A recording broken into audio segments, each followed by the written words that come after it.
Hey guys, today I'll be making a short video on how to, like whenever you take your keys out, you're gonna have that steering lock. Although you started with this, so this is the problem right here, and that's what makes your steering wheel lock up without a key.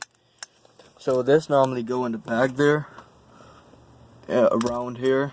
That round part goes into there, and that's the reason why you have the lock up. So all you do is you just undo these two screws right here, these two bolts, and you take it off, and that'll solve your problem.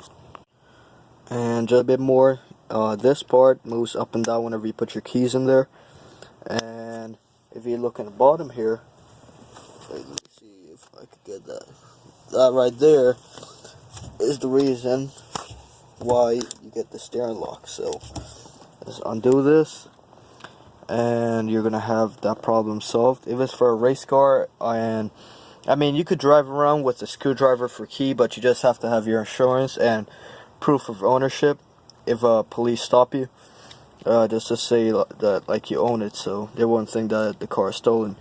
And you can go to the junkyard, and if you're lucky enough, you'll find a key for whatever car you have. In this case, this is a Honda Civic, and you just get the key and the entire assembly, and put it back in your new car. The only thing you have to worry about is that key is now going to work on your doors. So yeah.